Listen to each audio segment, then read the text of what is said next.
یہ گھوٹکی کی تاریخ کا سب سے بڑا جنازہ تھا۔ لوگ شدت غم سے نڈھال تھے۔ ہم نے کسی صحافی کے لیے اتنے لوگوں کو گھروں سے نکلتا ہوا کبھی نہیں دیکھا۔ شہید نصر اللہ جانتا تھا کہ جس راہ پر وہ چل پڑا ہے اس کا انجام ایک ہی ہے۔ شہید کے 4 بیٹے ہیں۔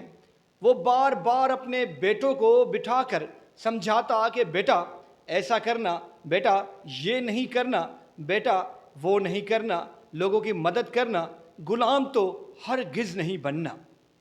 شہید نصر اللہ گڈانی سے منسوب ایک نوٹ سوشل میڈیا پر گردش کر رہا ہے جو کہ مبینہ طور پر انہوں نے اپنے بیٹوں کے نام لکھا تھا۔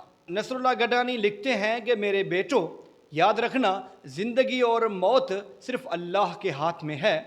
خدا نے یہ حق کسی بھی فرعون کو نہیں دیا ہے۔ میرے بیٹوں، خود کو سندھ دھرتی کا سپوت ثابت کرنا، مطلب سندھ دھرتی کا بیٹا ثابت کرنا، مجھے شرمسار مت کرنا، مطلب مجھے شرمندہ مت کرنا۔ چاروں سن لو، ہمیشہ حق کی راہ پر چلنا، ہر حال میں سندھ کی بقا کے لیے جدوجہد کرنا اور مظلوموں کا ساتھ دینا، یعنی ان کی حمایت میں صف اول میں کھڑا ہونا۔ کئی لوگوں کی بیماریوں اور حادثوں میں زندگیاں چلی جاتی ہیں، پر آپ شہادت کو ترجیح دینا۔ یہ نوٹ شہید نصر اللہ گڈانی سے منسوب کیا گیا ہے جو کہ سوشل میڈیا پر بہت وائرل بھی ہو رہا ہے۔ اب ذرا بات کر لیں سندھ حکومت کی۔ آپ یہ جان کر حیران رہ جائیں گے کہ سندھ حکومت کتنی باریکی سے جھوٹ بولتی ہے، خاص طور پر شرجیل انعام میمن کتنا جھوٹ بولتے ہیں۔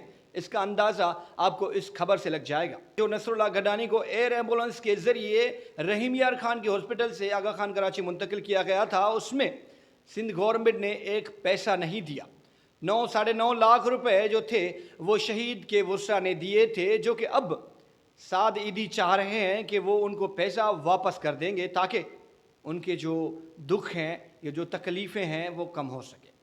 آپ نے دیکھا شہید نصر اللہ گڈانی کو جب کراچی سے اپنے آبائی گاؤں یعنی میرپور ماتھیلو منتقل کیا جا رہا تھا، تب کراچی سے میرپور ماتھیلو تک جتنے بھی اس روٹ پر اسٹاپ تھے، شہر لگتے تھے، گاؤں لگتے تھے، لوگ پھول لے کے روڈوں پر آ گئے۔ یہاں تک کہ سندھ یونیورسٹی کے طلباء بھی پھول لے کر شہید نصر اللہ گڈانی کو خراج تحسین پیش کرنے آئے۔ میں سمجھتا ہوں شہید بشیر خان قریشی کے بعد نصر اللہ گڈانی سندھ کے وہ واحد بندے ہیں، خاص طور پر صحافیوں میں وہ اکلوتے صحافی ہیں جن کی شہادت پر سندھ اس طرح سے رد عمل کا اظہار کر رہی ہے۔ سندھ کے لوگ پھول لے کر روڈوں پر کھڑے ہوئے ہیں، سڑکوں پر کھڑے ہوئے ہیں۔ یہ ایک بڑا تاریخی لمحہ تھا۔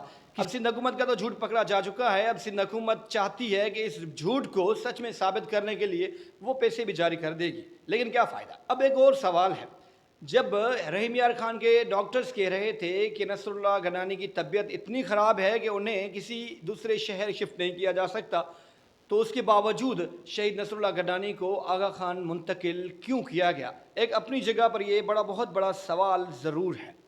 پولیس کے حوالے سے اگر ہم بات کریں تو پولیس کا موقف تو ابھی تک سامنے نہیں آیا، لیکن ہاں، ہوم منسٹر ضیاء الانجار کہہ رہے ہیں کہ ہم نے 3 بندے اریسٹ کیے ہیں جو کہ مشکوک ہیں۔ انہیں پولیس کو شبہ ہے کہ وہ بندے اس شہید کے واقعے میں ملوث ہیں، لیکن ہمیں نہیں لگتا بندے پکڑنے سے کچھ نہیں ہوتا۔ جو اصل کردار ہیں وہ ساری دنیا کو پتہ ہے کہ اصل کردار کون ہے، اور سوشل میڈیا پر جس انداز سے لوگ انہیں تنقید کا نشانہ بنا رہے ہیں اور سندھ حکومت سے مطالبہ کر رہے ہیں، اس کے بعد اگر پولیس اپنی نااہلی کا مظاہرہ کرتے ہوئے کسی وڈیرے بھوتار کو بچائے گی تو پولیس کے کردار پر بھی سوال اٹھیں گے۔